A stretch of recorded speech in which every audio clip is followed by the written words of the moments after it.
हमनी के संस्कृति, हमनी के संस्कार सदा रहे हमनी के साथ। भारत के महान ग्रंथ और काव्य सब के संपूर्ण संकलन सब्सक्राइब करें तिलक।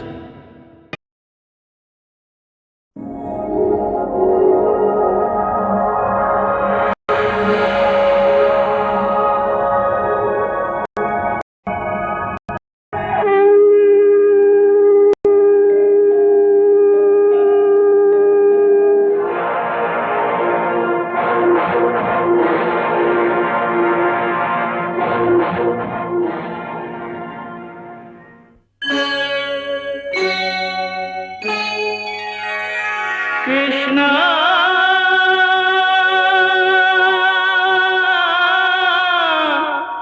कृष्णा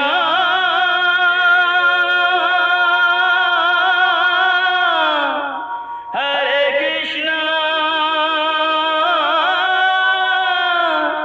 हरे हरे।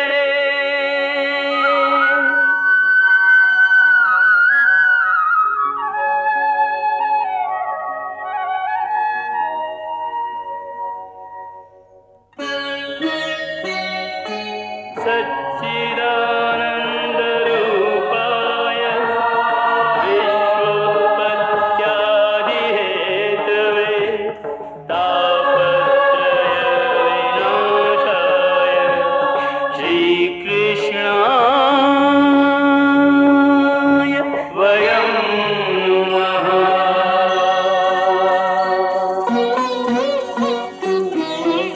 श्रीकृष्ण गोविंद हरे मुरारे, हे नाथ नारायण वासुदेव। हरे कृष्ण राधे राधे कृष्ण कृष्ण कृष्ण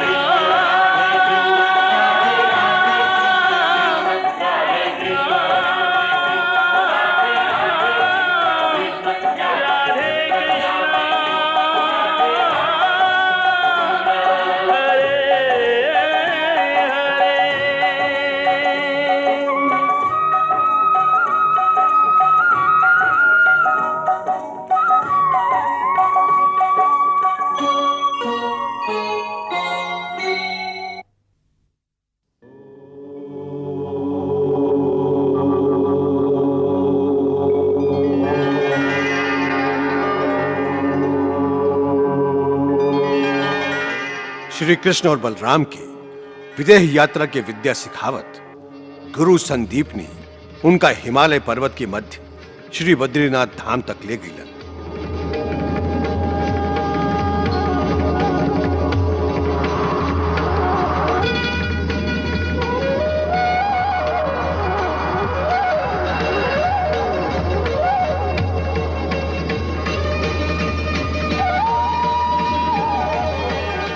गुरुदेव, हम लोग कहवा जा रहा हैं? हिमालय पर्वत पर बहुत दिन से श्री बद्री नारायण के दर्शन ना कैली, यही से सोचली आज उनकर दर्शन ही कर लें। वैसे भी वो स्थान आध्यात्मिक शक्ति के एगो महान केंद्र रहा, जहां से आत्मा के एगो दिव्य आनंद प्राप्त हो खेला। चला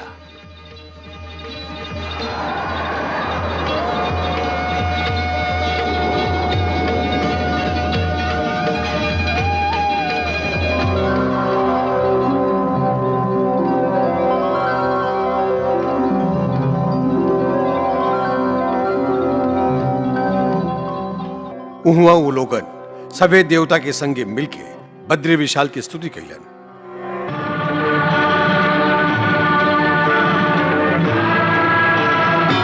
बद्री विशाल,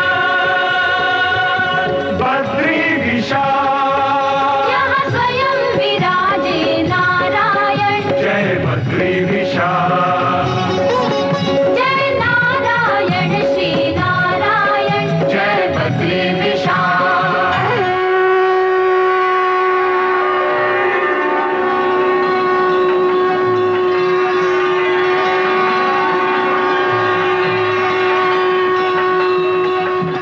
श्री बद्रीनाथ जी के दर्शन करके वापस उज्जैनी की ओर जात समय गुरु संदीप ने जानबूझ के कृष्ण और बलराम के मथुरा के आकाश में ले गईलन। उनकर इच्छा रहे कि यही बहाना से महर्षि गर्ग के दर्शन भी कर ली।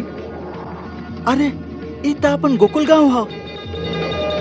हम लोग गोकुल आ गए गुरुदेव। हाँ, हम सोचली भ्रमण खातिर निकलल हैं त महामुनि गर्ग के भी प्रणाम कर ली। बस यमुना के पार ही वहां के आश्रम है। चला।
हे जगत के पालनहार, हे भगवान अनंत, ए भक्त के नमन स्वीकार करें।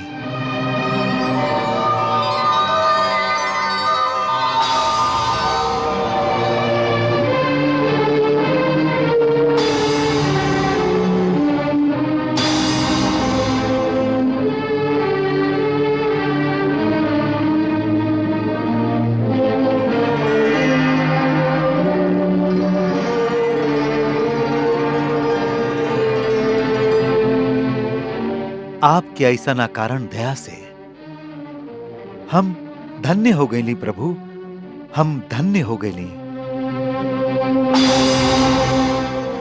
महामुनि, हम आपके का सेवा करें?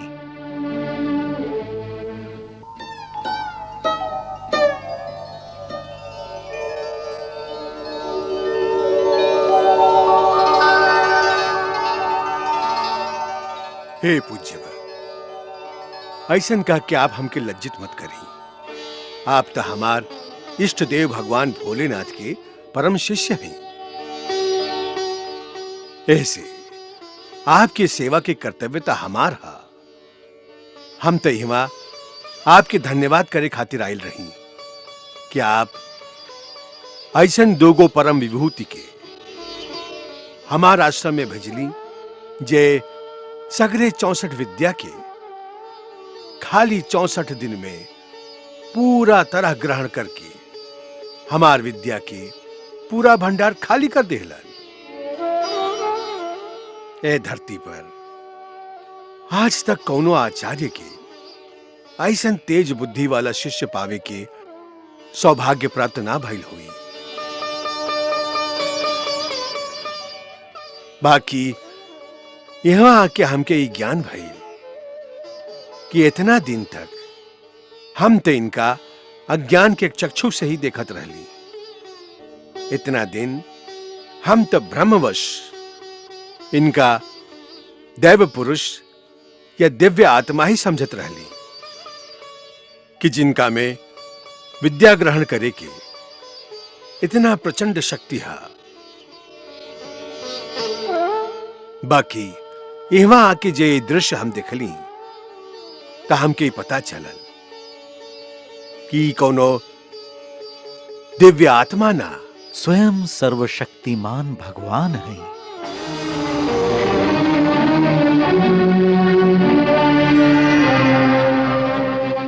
इहे हैं उ त्रिलोक के स्वामी भगवान श्री कृष्ण।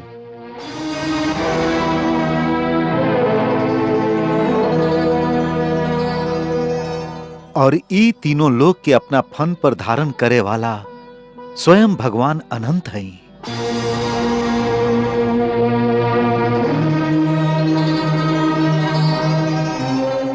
आप यहां के पहचान ना सकली।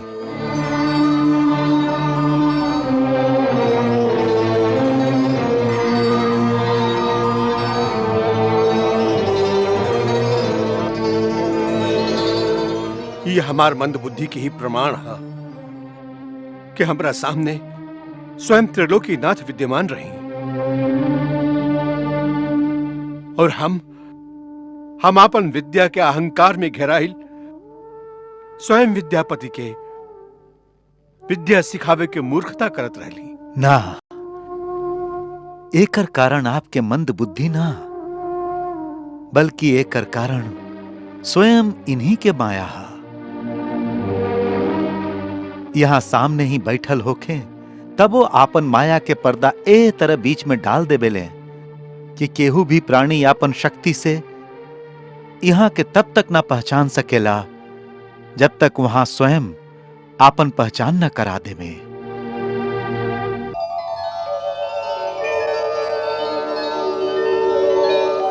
इनका त सोई जान ही जे ही ते ही जना ही।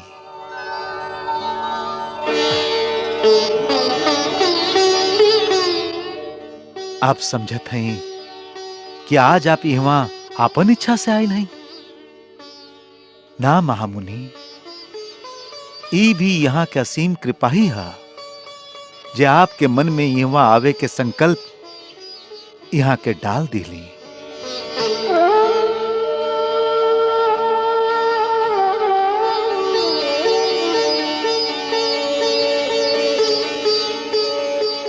महामुनि गर्ग सांची कहत हैं प्रभु, यह आपकी असीम कृपा है कि आप हमारा अहंकार और हमार धृष्टता के अनदेखा करके आज हमके अपन असली स्वरूप के ज्ञान प्रदान कर देली। इतना दिन तक अनजाने में हमरा से कोनो भूल हो गई होके तो हमके मूर्ख समझ के क्षमा कर दिया प्रभु, क्षमा कर दिया।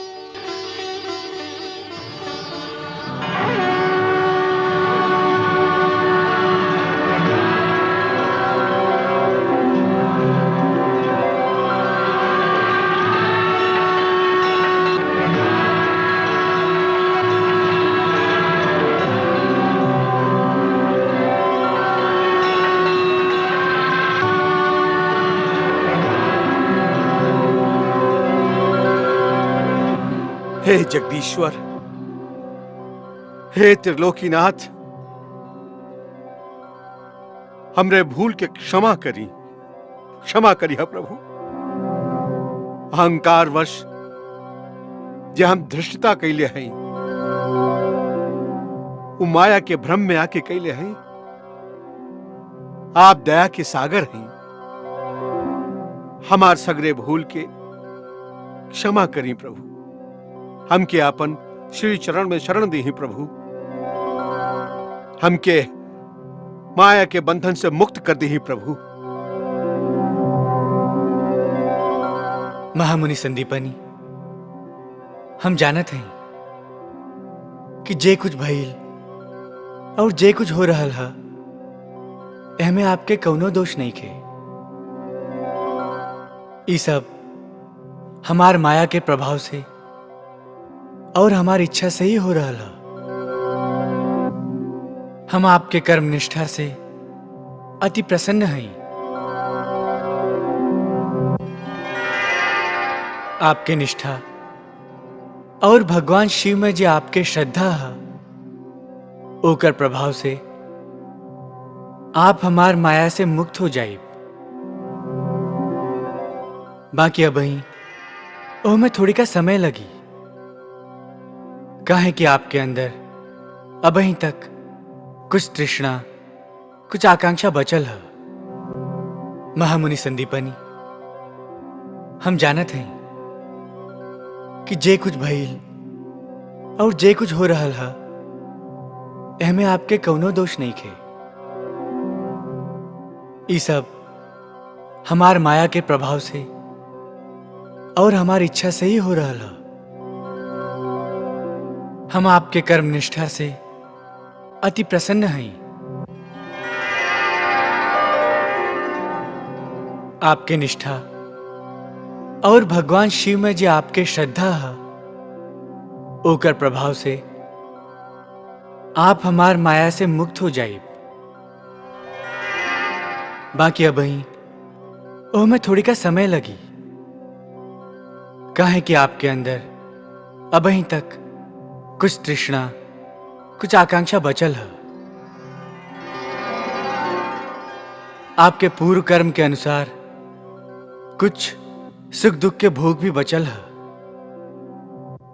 तब तक आप पर हमार माया के प्रभाव रही। बाकी अंत समय आवे पर हमार कृपा से आप हमार माया से मुक्त हो जाए और आपके हमार अनन्य भक्ति प्राप्त हो जाए। तब आप इस शरीर के छोड़ के हमार गोलोक में जाइए, जहाँ आपके हमार पार्षद होके के गौरव प्राप्त हुई। हमार माया के प्रभाव से आपके आज के दृश्य याद ना रही, जैसे आप एक गुरु के मर्यादा के ठीक तरह से पालन कर सकी।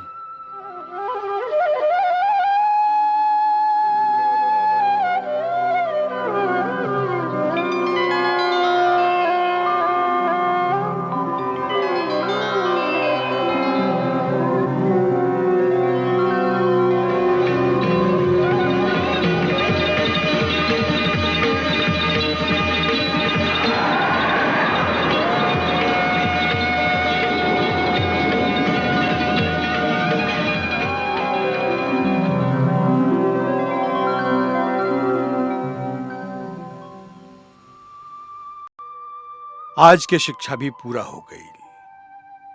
एकरा संगे ही हमार विद्या के सगरे भंडार भी खाली हो गई। आचार्य के जीवन ओ दिन सफल हो खेला, जौन दिन वो अपन सगरे ज्ञान, सगरी विद्या अपन शिष्य लोगन में बांट देवेला। ओही दिन खातिर वो उपयुक्त शिष्य के प्रतीक्षा करत रहेला। यही से आज तू दोनों के तेज प्रतिभा के कारण हमार जीवन सफल हो गई। आज हम तो के जीवन पथ पर आगे बढ़े के अनुमति देते हैं। यह आशीर्वाद की संगे कि जे विद्या हम तो के प्रदान कैले हैं, वो जीवन के हर परिस्थिति में तोरा काम आवे, तो के कब्बो भुलाए ना।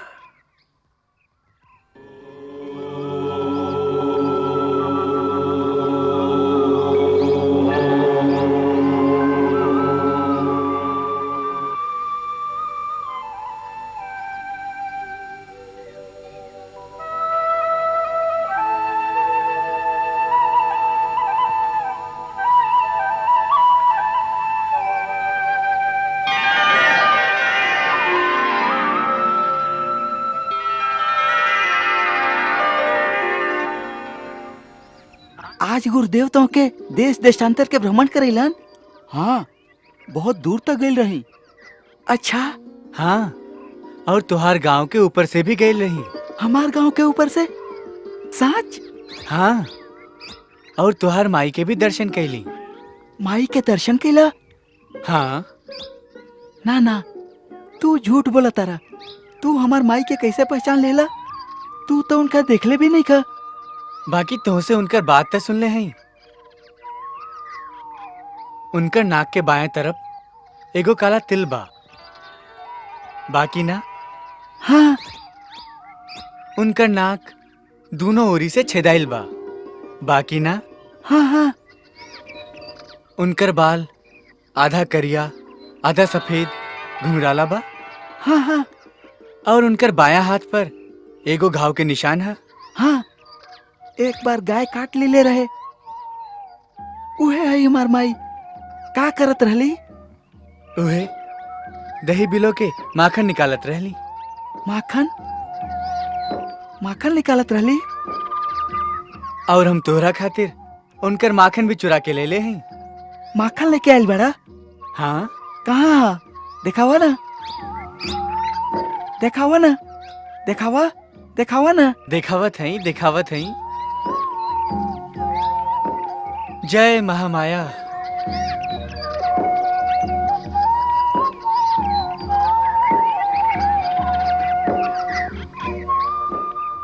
ई देखा,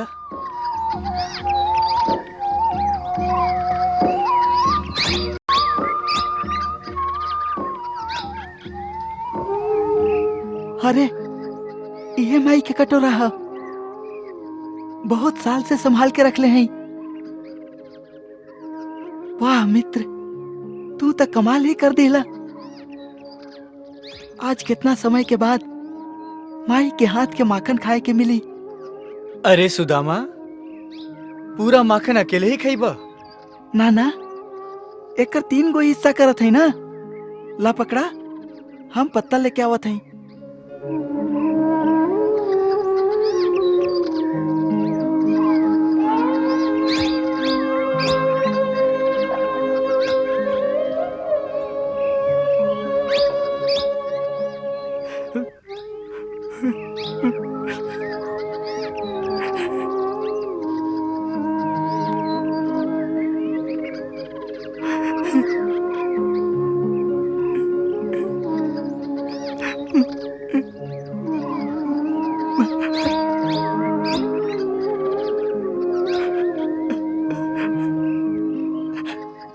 ला पत्तल।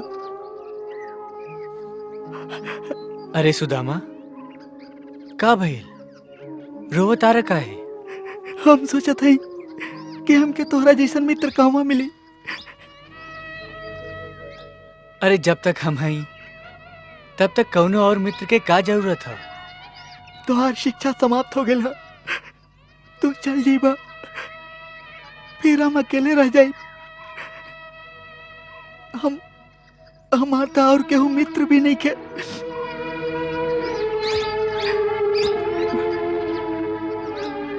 अरे कृष्ण से मित्रता कैले बाड़ा, तब फिर कौना और मित्र के का जरूरत है? देखा, तुमके जब भी जरूरत होई ना, हम वही समय दौड़ल चलाई। कबो जरूरत पड़ला पर झिझकी मत। या हमरा पास आ जाइह, या हमके अपना पास बुला लिह। वचन द, ऐसन करबा ना? बोला, हमके भुलाइबा त ना? बोला, ऐसन करबा ना? तोहरा जैसन मित्र के भुलाइल असंभव है मित्र, असंभव है। सुदामा, सुदामा,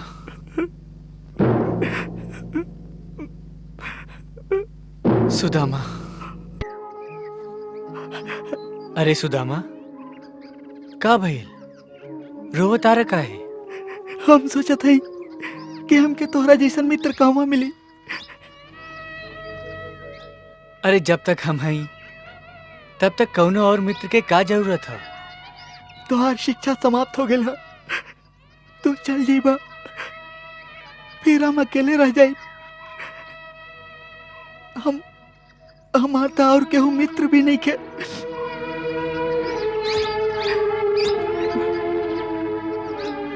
अरे कृष्ण से मित्रता कैले बाड़ा, तब फिर कौना और मित्र के का जरूरत है? देखा, तुमके जब भी जरूरत होई ना, हम वही समय दौड़ल चलाई। कबो जरूरत पड़ला पर झिझकी मत। या हमरा पास आ जाइह, या हमके अपना पास बुला लिह। वचन द, ऐसन करबा ना? बोला, हमके भुलाइबा त ना? बोला, ऐसन करबा ना? तोहरा जैसन मित्र के भुलाइल असंभव है मित्र, असंभव है। सुदामा, सुदामा,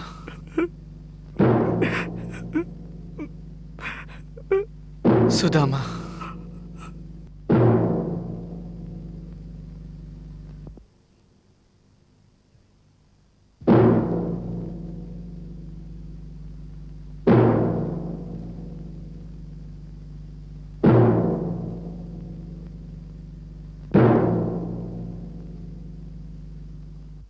बहुत गहरा सोच में लागत है। का बात है? का सोच रहल हैं आप? कृष्ण के बारे में सोच रहा है। कृष्ण के बारे में? कृष्ण के बारे में का सोच रहल हैं आप? मालूम ना काहे ऐसा आभास हो रहा हा जैसे आज यात्रा में उनकर कोनो और ही रूप देख ले हैं। कैसन रूप? जैसे उनकर भुजा बढ़ गई होखे, 4 भुजा, 8 भुजा, कुछ समझ में नहीं आवत। स्मृति पटल पर धुंधला सा चित्र उभरेला, बाकी साफ कुछ दिखाई नहीं देत। ई त हमहू जानत है कि ऊ कौनो अलौकिक प्रतिभा के स्वामी है, कौनो सामान्य मनुष्य नहीं खे। बाकी भुजा बढ़ गई है, ई सपना कैसन है? हो सकेला सपना ही देख ले होगी। जे भी है, इतना तो निश्चित है कि ऊ कौनो दिव्य प्राणी है, जेकरा कौनो कारणवश ए धरती पर जन्म लेवे के पड़ गई। हो सकेला। पुराण में भी कई गो ऐसन कथा मिलेला कि कब्बो कब्बो देवलोक में रहे वालन देवता लोग के भी कोनो श्राप के कारण मनुष्य योनि में जन्म लेवे के पड़ जाला। हमके तई कृष्ण भी कुछ ऐसने लागेला कि जैसे कोनो श्राप के कारण। अरे कृष्ण,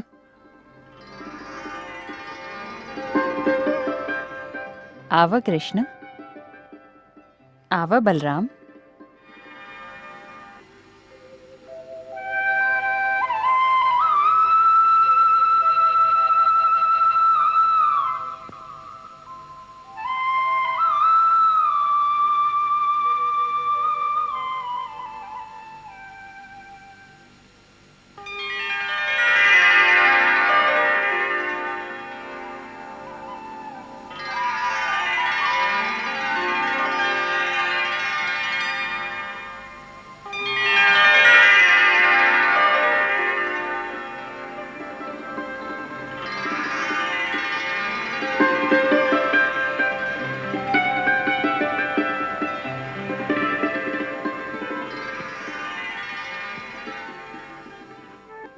गुरुदेव, गुरु आपन शिष्य के जे विद्या के दान देवेला, शिष्यों का ऋण जन्म जन्म तक भी ना चुका सकेला। फिर भी लोक मर्यादा के अनुसार जात समय गुरु दक्षिणा दिहल शिष्य के धर्म है। ऐसे हम आपसे प्रार्थना करे आयल हैं कि आप जे भी उचित समझी ओकरा अनुसार आप हमके गुरु दक्षिणा देवे के आदेश दी। हम वचन देत हई कि हम वो आदेश के जरूर पालन करब। कृष्ण,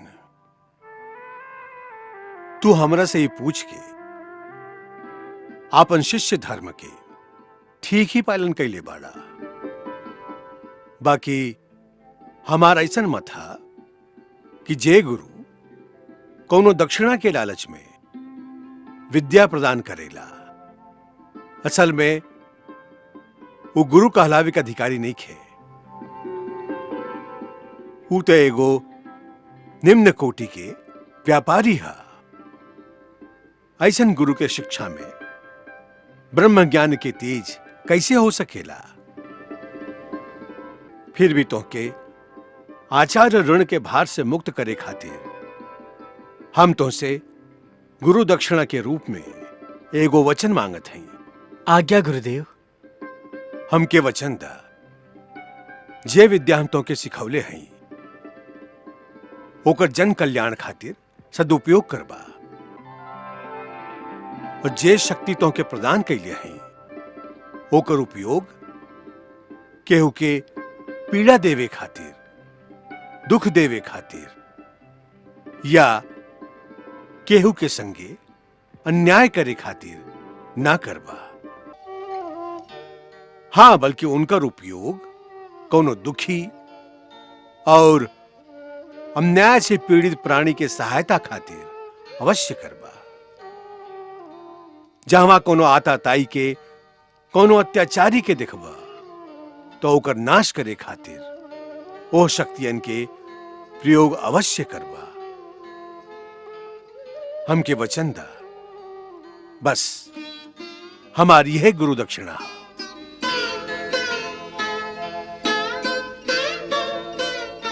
गुरुदेव, हम वचन देते हैं कि हम जीवन भर आपके आज्ञा के पालन करब।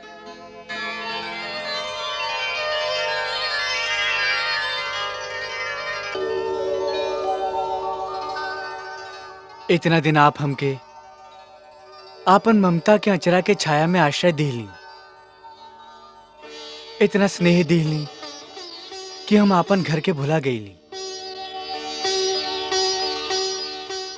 यह उपकार के ऋण तई जीवन में ना चुकावल जा सकेला। फिर भी यदि आपके कौनो इच्छा होके जेकरा हम पूरा कर सकी तो हम एकरा आपन अहोभाग्य समझब।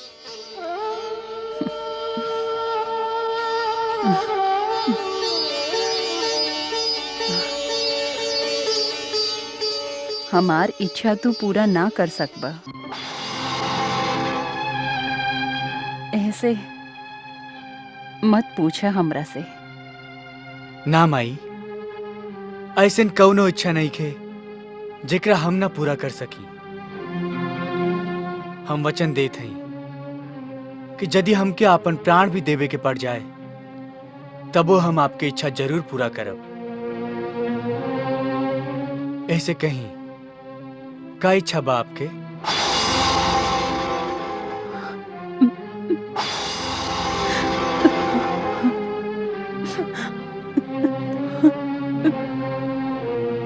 निसंकोच कहीं माई, का इच्छा बा आपके?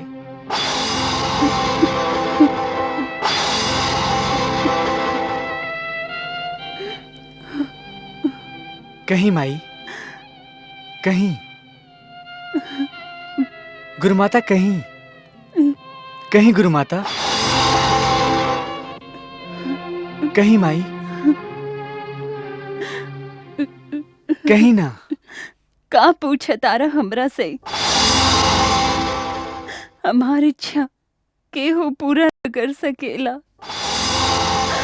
ऐसे मत पूछा हमरा से, मत पूछा हमरा से, मत पूछा, मत पूछा, मत पूछा। हमार वचन पर भरोसा रखी माई, हम आपकी इच्छा जरूर पूरा करब। कहीं कहीं ना। तो सुना, हमार एक ही बेटा रहे पुनर्दत्त, ये जवानी में ही मर गई।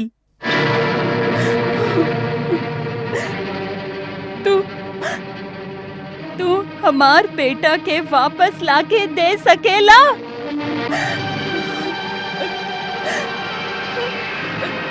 बोला।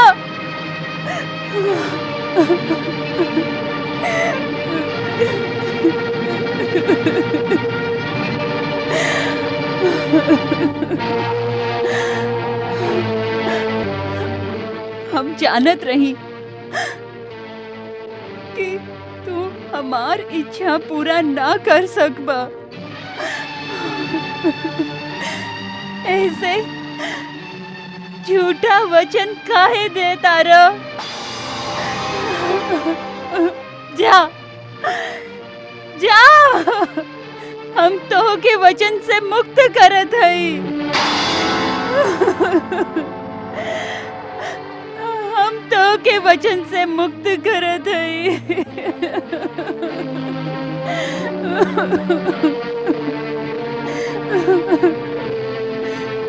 ओकर मृत्यु कैसे भइल रहे? ओकरा समुद्र खा गईल। ओकरा समुद्र खा गईल। समुद्र? हाँ, हम प्रभास क्षेत्र में पर्व स्नान खातिर गईल रही। हमार पुनर्दत्त भी उहवे किनारे पर स्नान करत रहे कि अचानक समुद्र के एगो लहर ओकरा खींच के अंदर ले गई। फिर वो वापस ना लौटल।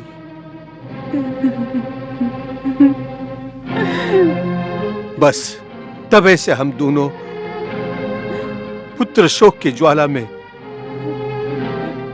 चुपचाप ऐसे ही जर रहल है।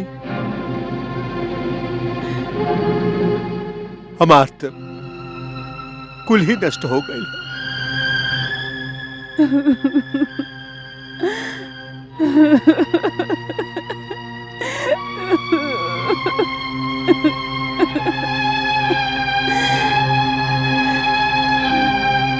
बाकी ये बात के निश्चय आप कैसे कर ले ली कि पुनर्दत्त की मृत्यु हो गई?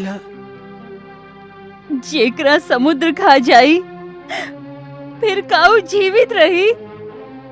हो सकेला, कबो कबो ऐसन भी तो होखेला कि समुद्र में डूब के भी प्राणी ना मरेला।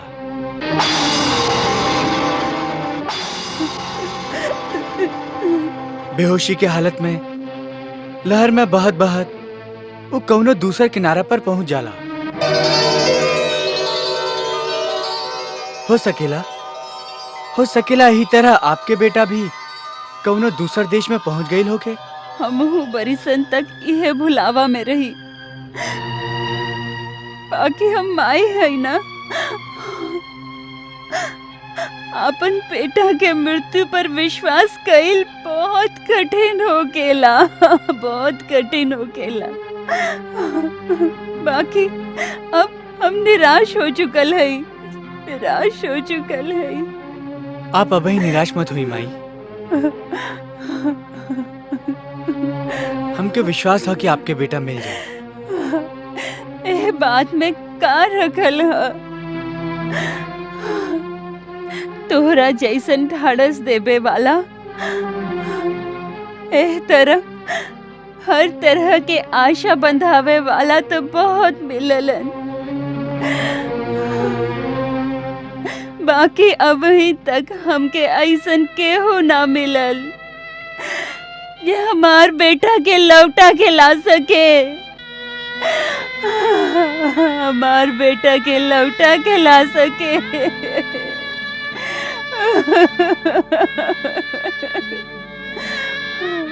अपन शोक के बोझ ई लइकन पर काहे डारत हैं? अच्छा कहली जे आप इनका वचन से मुक्त कर देली। ना गुरुदेव, हमार वचन कबो झूठ ना होला। हम वचन धीले हैं कि प्राण देके भी आपन वचन के पूरा करब। ऐसे आज हम प्रतिज्ञा करत हैं कि आपके पुत्र तीनों लोक में जहां भी है हम ओकरा ढूंढ के आपके पास ले आई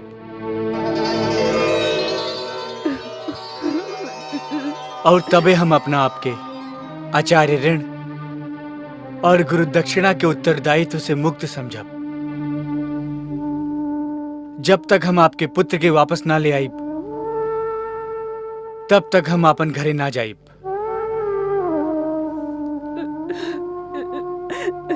हमके आशीर्वाद दी कि हमारे प्रण पूरा हो जाए।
हे जगतपति, हे त्रिलोकीनाथ, हमार तट पर स्वयं पधार के आप हमके दर्शन देवे की कृपा कैली। एकरा खातिर कोटि कोटि धन्यवाद। कहीं ए सेवक खातिर का आज्ञा हा? हे रत्नाकर, हमार गुरु महात्मा संदीपनी के बेटा पुनर्दत्त तोहार एह प्रभास क्षेत्र में पर स्नान खातिर आयल रहे। एवं से तोहार लहर ओकरा बहा के ले गई।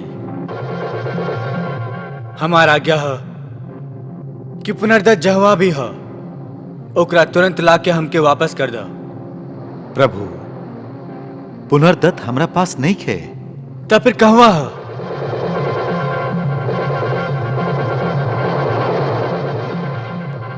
भगवान, हमार गहराई में पांचजन नाम के एगो महान राक्षस रहेला।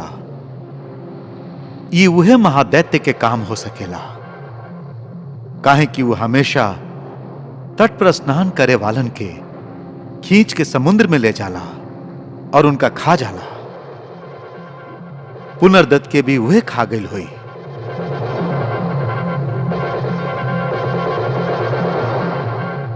ऊ महादैत्य एह समय कहवा बा? ए समय वो समुद्र तल में पड़ल पड़ल एगो छोट सा शंख के अंदर लुका के विश्राम कर रहा है। छोट सा शंख के अंदर? जी, वो मायावी राक्षस आपन शरीर के छोट करके ओ शंख के अंदर चल जाला। उहे ओकर निवास स्थान है। तो चला हमके हुआ तक ले चला। ठहरे दाऊ भैया, हमहू संगे चलत हई।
जागा दैत्यराज, बाहर निकला और देखा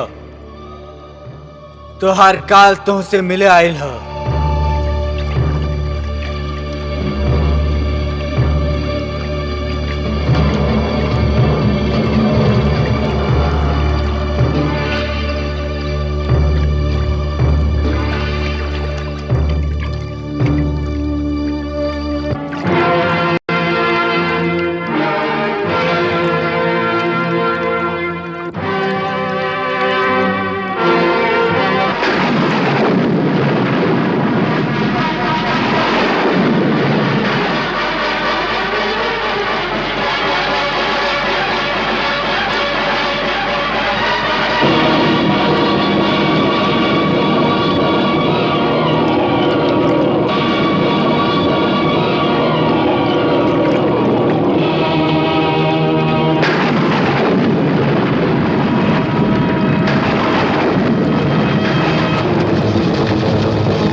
कृष्णा हरे कृष्णा कृष्ण कृष्णा हरे हरे श्री कृष्ण चरितं गुणानुवादं तत्प्रेरणा